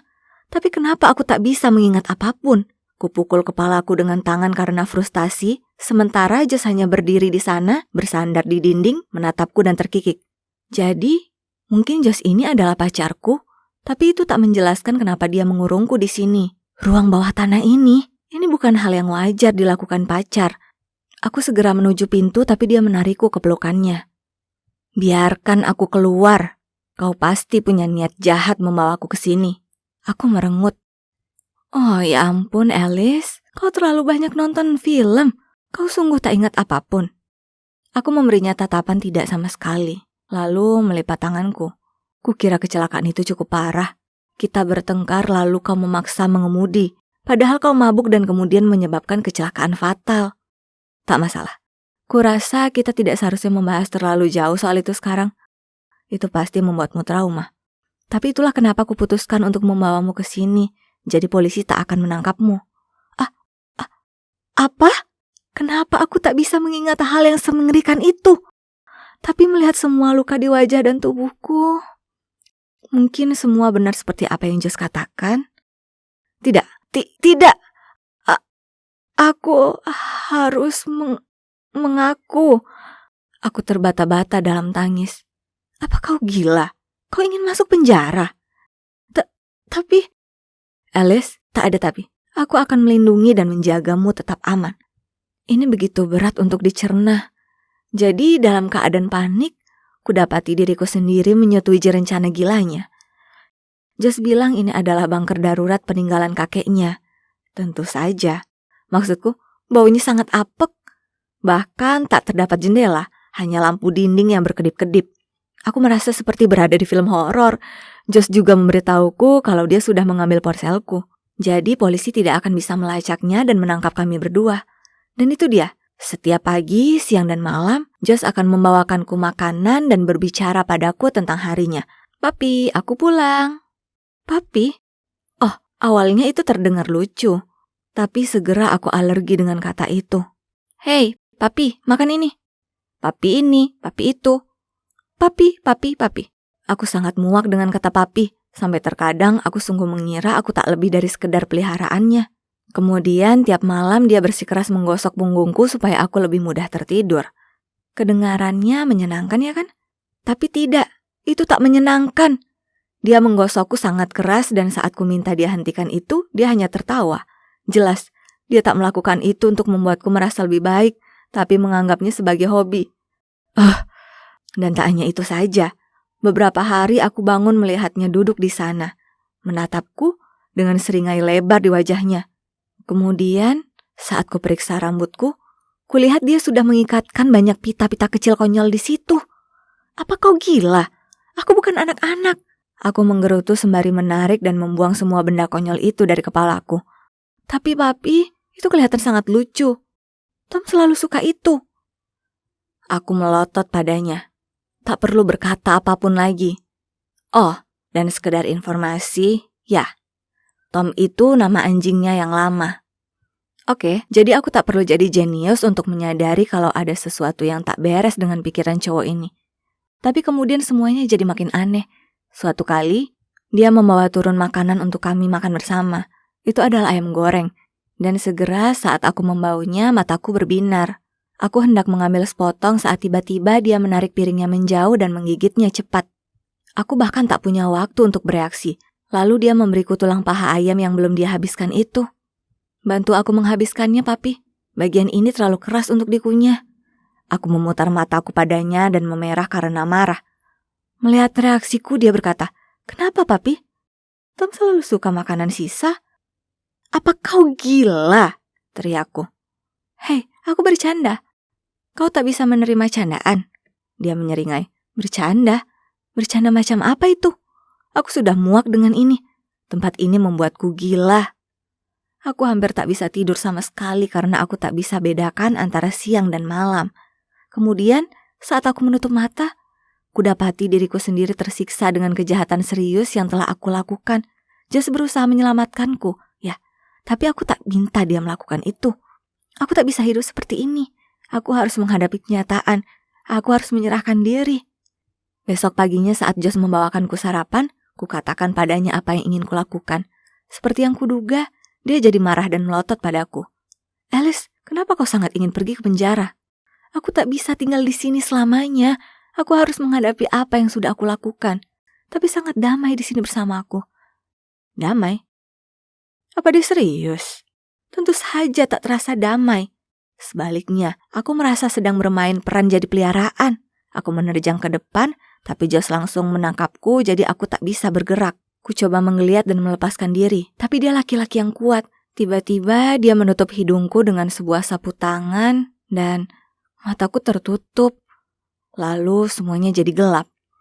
Perlahan aku membuka mata. Aku masih di ruangan yang tak asing tapi jeruji. Aku melihat jeruji. Aku di kandang. Kemudian aku menendang sesuatu. Itu adalah mangkuk air. "Papi, kau nakal sekali." "Aku tak bisa kehilanganmu, jadi aku menempatkanmu di sini." Dia menyeringai padaku sambil memberiku sandwich.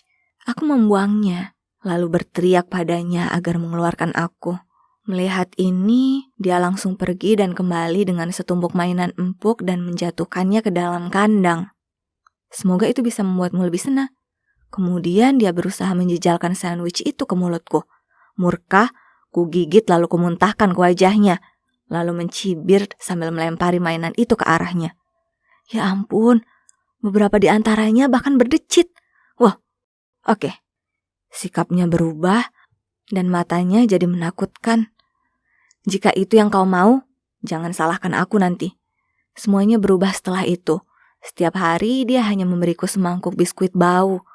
Lalu dia hanya duduk di sana melongo menatapku. Awalnya aku menolak memakannya, tapi pada akhirnya aku sangat kelelahan jadi aku menyerah. Meskipun aku cukup yakin itu adalah biskuit anjing.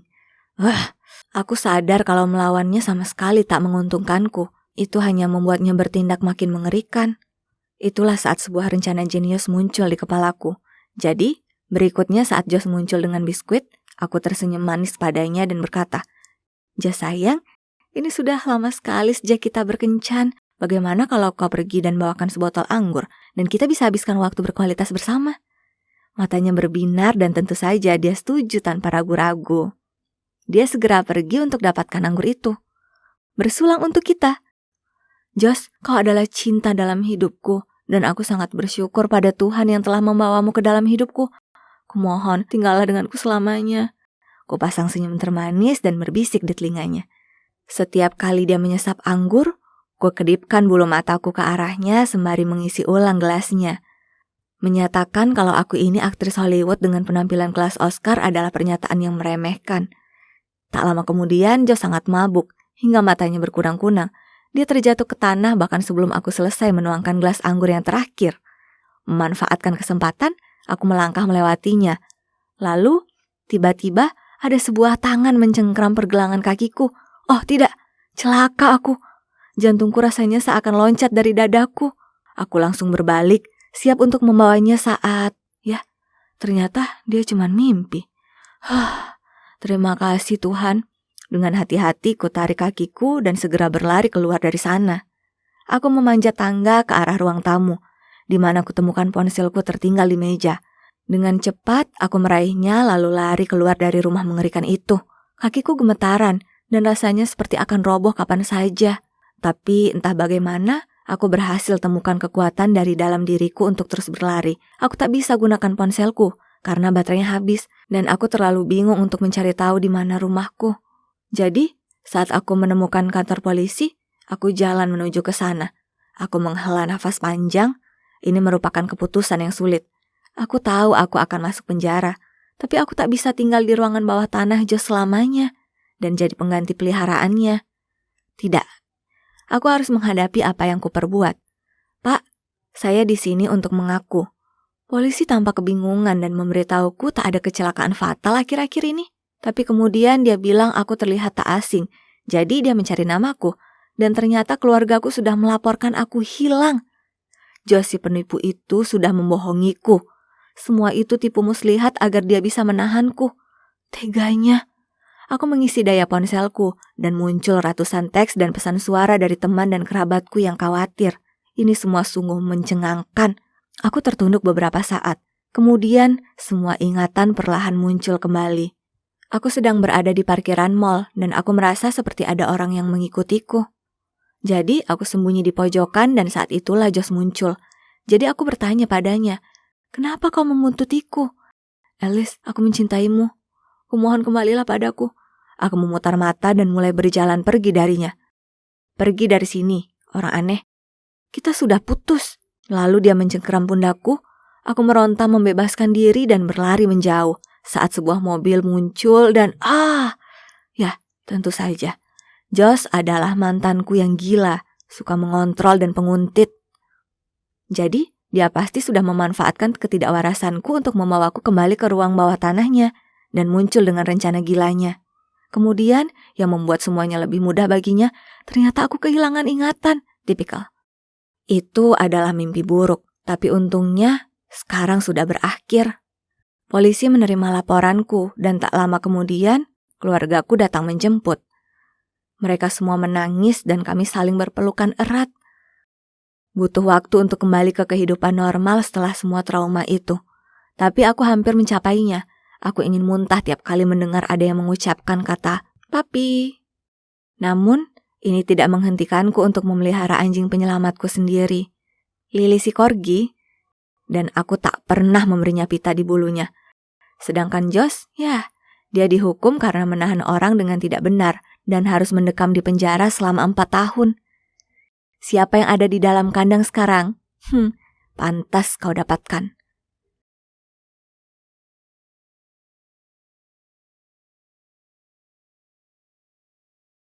Scott, ku bilang ini sudah berakhir.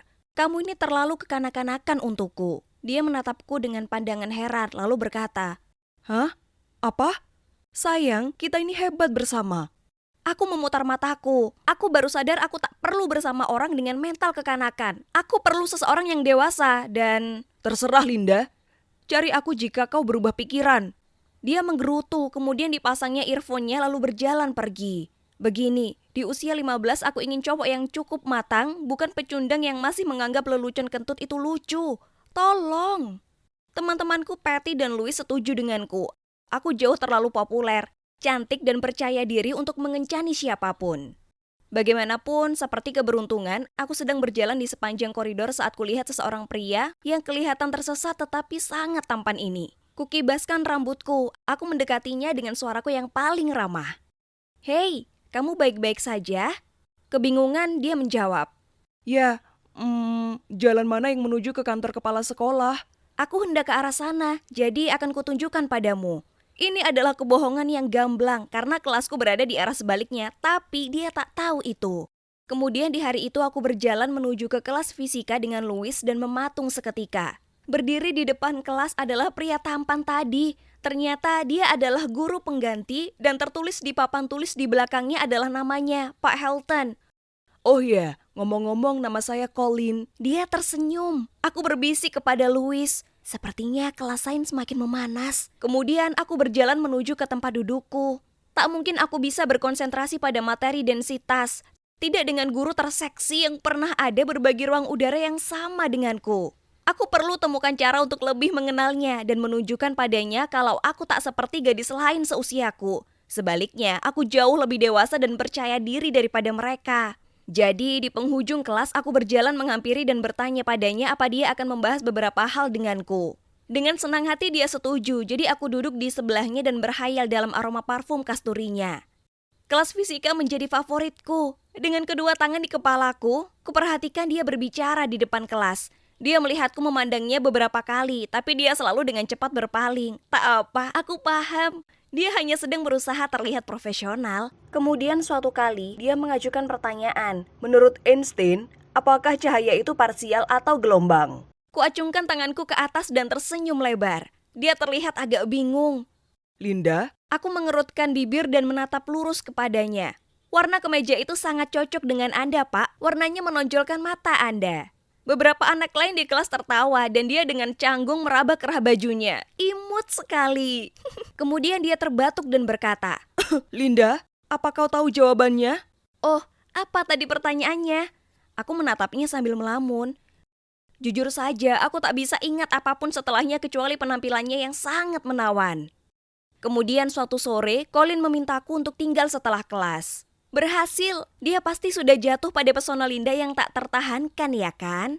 Malu-malu aku berdiri di depannya dan dengan nada serius dia berkata, Linda, apa semuanya baik-baik saja denganmu? Kau terlihat tak fokus akhir-akhir ini. "Tidak, maaf, ini buruk." Dengan murung aku menatap ke arah kakiku dan menunggu beberapa detik sebelum melanjutkan. Keluargaku miskin sekali dan kehidupan rumahku mengerikan.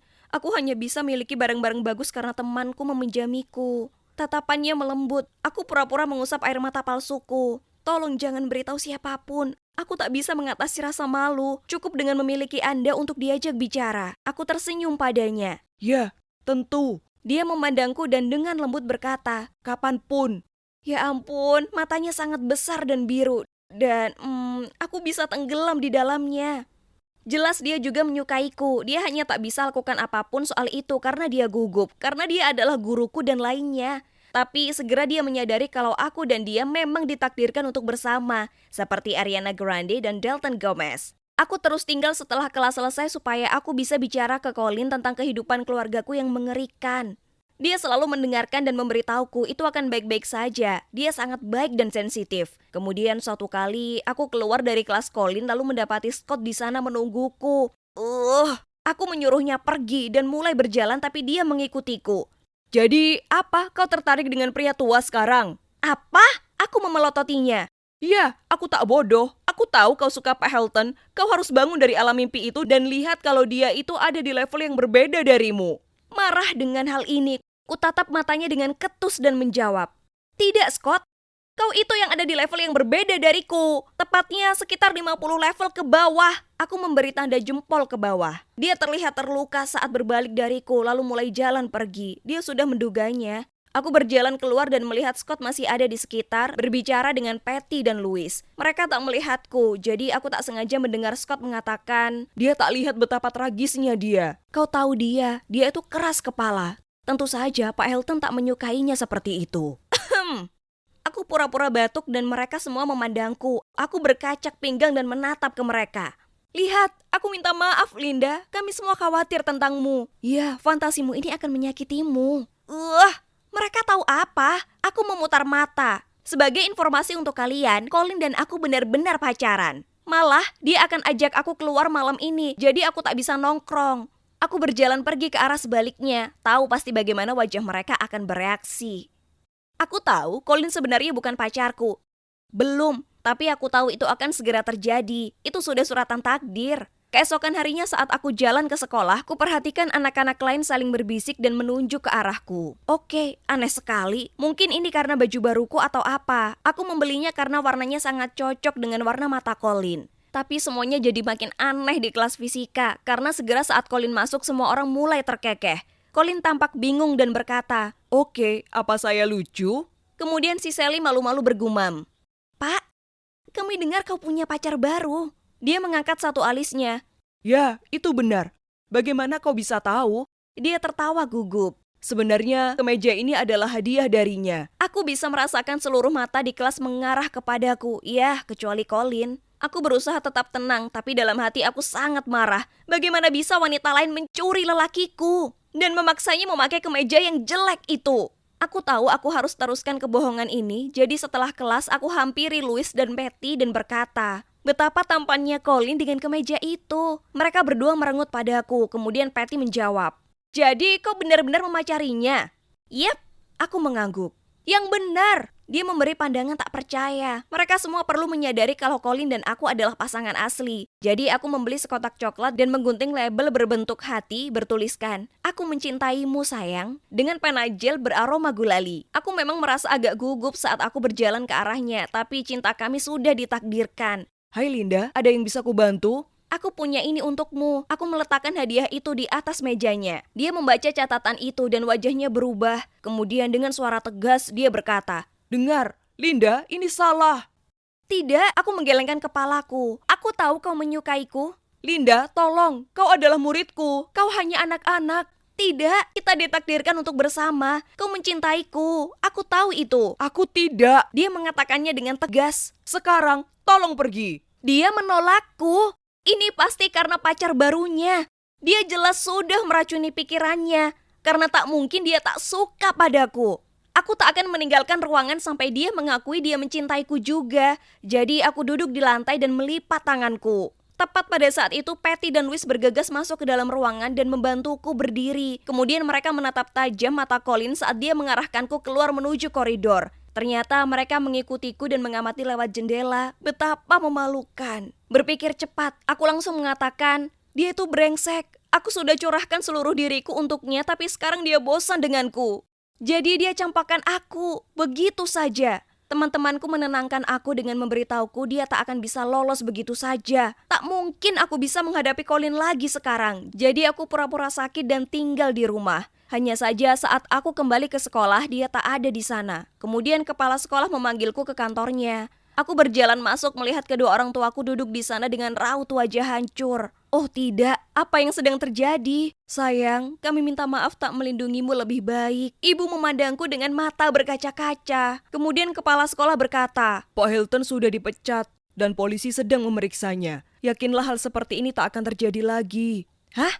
Colin sudah dipecat? Kenapa?" Kemudian realita menamparku. Itu karena mereka mengira dia sudah berhubungan denganku. Aku bergumam, "Tidak, kalian salah paham. Tak ada yang terjadi." Linda, aku tahu ini berat, tapi dia adalah pria yang jahat. Tak masalah apa yang aku katakan, mereka tetap yakin bahwa aku telah sangat termanipulasi oleh Colin. Aku mengatakan apapun untuk membersihkan namanya. Segera setelah pertemuan itu, aku mencari Patty dan Louis, lalu mereka mengaku kalau mereka benci melihatku sangat kecewa. Jadi mereka memberitahu kepala sekolah tentang aku dan Colin. Aku menghela nafas panjang kemudian berseru, "Tapi aku mengarangnya, semuanya." Tentu saja mereka sangat marah denganku karena berbohong. Tetapi setelah menerima kemarahan mereka selama 30 menit, mereka setuju membantuku membersihkan namanya. Jadi mereka pergi ke kantor polisi denganku dan kami memberitahu mereka semuanya. Itu berhasil karena nama Colin sudah dipulihkan. Tapi yang tak mengejutkan, dia tak pernah kembali lagi mengajar di sekolahku. Kami bertiga diskors dari sekolah dan orang tuaku menghukumku sebulan lamanya. Patty dan Louis masih berteman denganku, tapi aku bisa lihat mereka tak lagi mempercayaiku. Setiap kali ku beritahu mereka apapun, mereka memberi pandangan yang benar saja.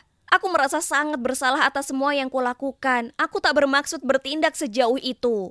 Tapi sekarang aku sadar bahwa perilakuku yang kekanak-kanakan hampir saja mengorbankan masa depan seorang pria baik. Kuharap aku bisa minta maaf ke Colin secara langsung, tapi aku paham aku tak akan pernah dapatkan kesempatan itu. Tolong berhati-hatilah dengan kata-katamu, karena itu bisa merusak karir, kehidupan, dan segalanya. Jika sepertiku, kau memuja gurumu, maka tolong hormati mereka. Bersikap baik dan biarkan saja. Ku genggam rantai ayunan sambil menatap ke bawah ke arah kakiku. Seseorang berjalan mendekat. Itu adalah Lydia. "Ada apa?" tanyanya sembari duduk di atas ayunan di sampingku. "Hei," aku tersenyum lemah. "Mungkin bukan masalah besar, hanya saja orang tuaku sering bertengkar. Lalu pagi ini, ibuku mencium bau parfum yang asing di kemeja ayahku dan menuduhnya berselingkuh. Apa ayah benar-benar selingkuh?" Lydia mengusap bahuku. "Tak mungkin. Ayahmu mungkin tak sengaja terkena semprotan parfum di pusat perbelanjaan atau semacamnya. Tak seharusnya kau langsung menyimpulkan. Ayahmu mencintai ibumu. Semua orang bisa lihat itu. Jadi jangan khawatir." Aku bergumam, "Iya," sebagai tanda setuju.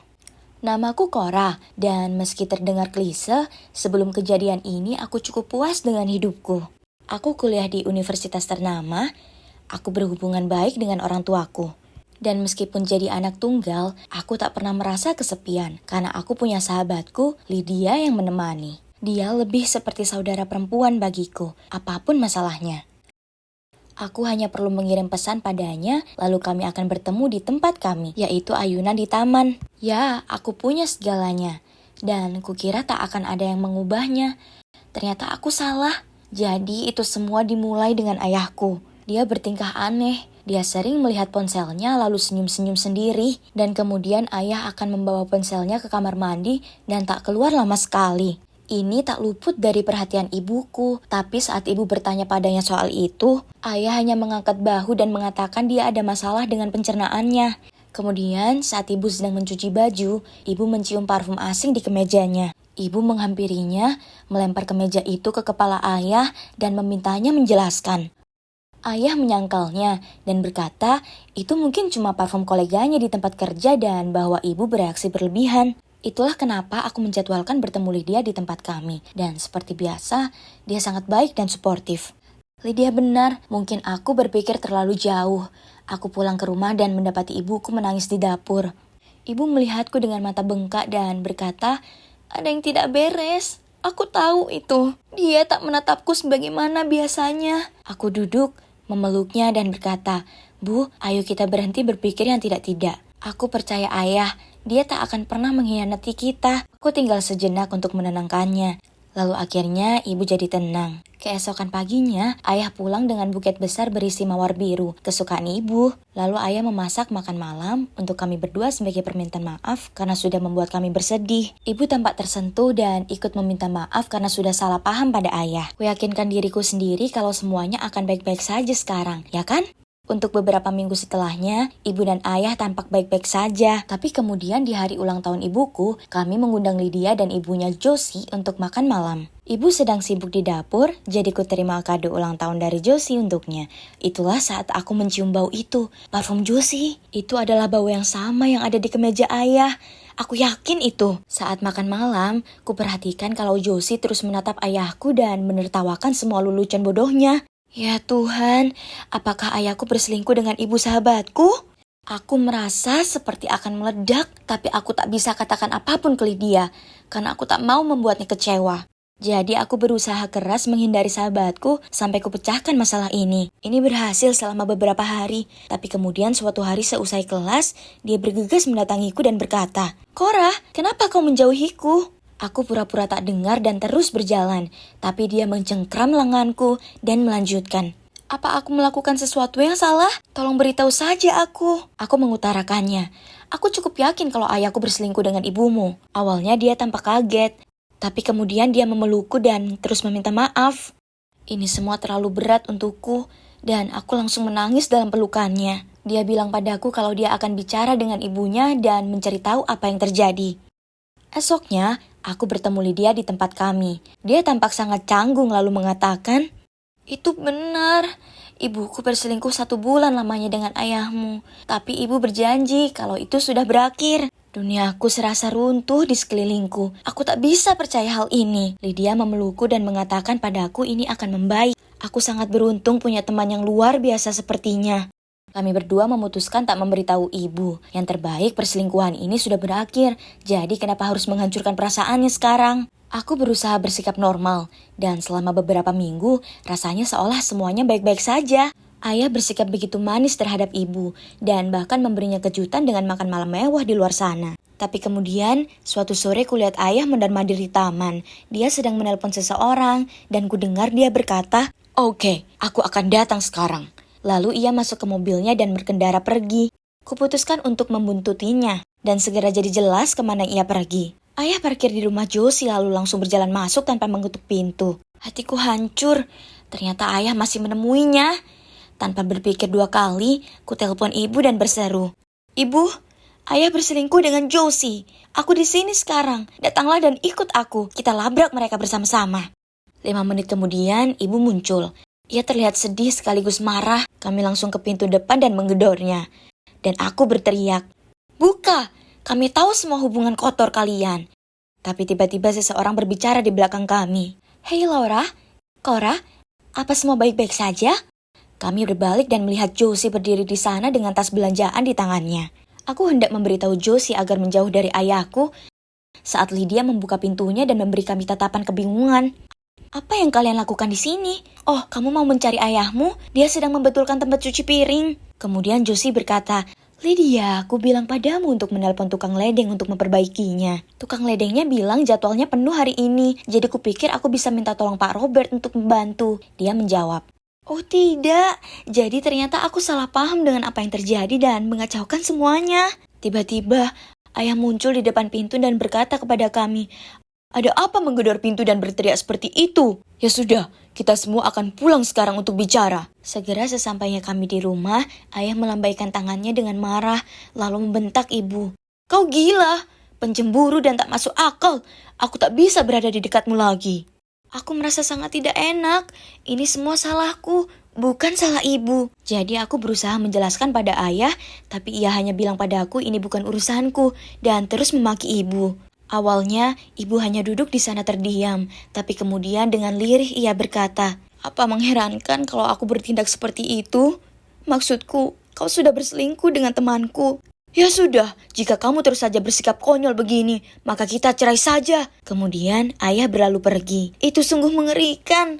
Sekarang ibu sudah tak bisa dihibur dan aku merasa tak enak hati untuk memberitahunya. Malam itu aku mengirim pesan ke Lydia untuk bertemu, tapi dia hanya menelponku. Dia cerita padaku kalau dia telepon ayahku untuk bertanya nomor tukang ledeng, tapi ayah bilang kalau dia akan datang dan memperbaikinya. Lydia juga bilang kalau Josie dan ayah benar-benar sudah berakhir, kemudian dia menutup teleponnya. Ini agak janggal, tapi aku menduga Lydia merasa di posisi sulit karena terjebak di antara aku dan ibunya. Kurasa aku hanya perlu memberinya ruang sampai semuanya mereda. Setelah itu, ibu dan ayah hampir tak bicara satu sama lain. Sungguh menegangkan. Kemudian suatu hari ibu memutuskan untuk pindah ke kakek nenekku selama beberapa pekan karena ia butuh waktu untuk memikirkan semuanya. Aku tak menyalahkannya, tapi aku tak ingin tinggal di rumah sendiri dengan ayah, jadi aku pergi dan tinggal dengan teman kampusku. Suatu malam, aku pulang untuk mengambil beberapa baju bersih. Saat kulihat dengan mata kepalaku sendiri, ayahku sedang menciumnya di sofa. Aku tak percaya apa yang kulihat. Ayah benar-benar pendusta. Jadi aku berdeham untuk menjernihkan suaraku. Lalu berkata, "Oh, jadi ini belum berakhir ya?" Mereka berdua melihatku, dan saat itulah mataku bertatapan dengannya. Hanya saja itu bukan Josie. Tidak, itu adalah Lydia. Dia tergagap. "Cora, kenapa kau ada di sini?" "Apa? Lydia? Jadi ayahku selama ini berselingkuh dengan Lydia? Bisa-bisanya cewek yang selalu ada untukku melewati masa-masa putus di SMA, nilai rapot yang buruk dan rasa sakit yang bertambah. Tega lakukan ini padaku." Kemudian ayah merangkulnya dan memberitahuku semuanya, bahwa ia tak pernah selingkuh dengan Josie. Selama ini ternyata adalah Lydia dan mereka saling mencintai dan ingin menikah. Itu semua terlalu berlebihan untukku, jadi aku kabur keluar dari sana. Lydia berlari mengejarku dan memanggil namaku. Kemudian saat dia sampai padaku, dia meraih lenganku. "Cora, tunggu. Aku ingin menjelaskan. Ayahmu dan aku." Aku menyelanya, Kenapa berbohong? Kenapa mengatakan bahwa itu ibumu? Aku minta maaf, aku hanya belum siap semua orang tahu saat itu. Jadi ku semprotkan parfumku di baju ibu dan mengarang cerita kalau ibu mengakui selingkuh dengannya. Dan untuk masalah tempat cuci piring itu, sebenarnya aku rencanakan itu karena aku tahu kau akan membuntuti ayahmu dan menelpon ibumu. Aku merasa tak enak, tapi ibumu perlu tahu, ayahmu tak mencintainya, dia mencintaiku. Aku menyentakkan tanganku menjauh dan berteriak, "Dasar kau pembohong! Kau tak layak jadi temanku dan kau tak bisa miliki ayahku. Dia sudah bersama ibuku." Tiba-tiba dia mengubah sikapnya, menyeringai kepada aku dan berkata, "Korah, ayo terima saja kenyataannya. Kalau ayahmu bosan dengan ibumu. Sebenarnya, aku akan jadi ibu tirimu segera, putri kecilku." Lalu dia pergi. Kakiku lemas seperti jeli dan aku sangat kewalahan sampai merasa pusing. Jadi aku duduk di tepi jalan dan berusaha menenangkan diri. Kemudian aku telepon ibu dan menceritakan semuanya kepadanya. Ibu terus menangis, tapi ia berterima kasih padaku karena memberitahukan kebenarannya. Setelah itu, ibu pulang ke rumah dan memberitahu ayah ia ingin bercerai, dan ia menuntut ayah keluar dari rumah. Ini terjadi 6 bulan lalu. Rasanya berat, tapi ibu dan aku berhasil melaluinya. Aku tak bicara pada ayah dan Lydia sejak itu, meskipun ku dengar mereka kini tinggal bersama. Aku tahu aku tak bisa menghindari mereka selamanya, tapi aku tak tahu apakah nanti aku bisa memaafkan mereka. Untuk saat ini, aku berusaha tegar untuk ibu dan membantunya melewati ini.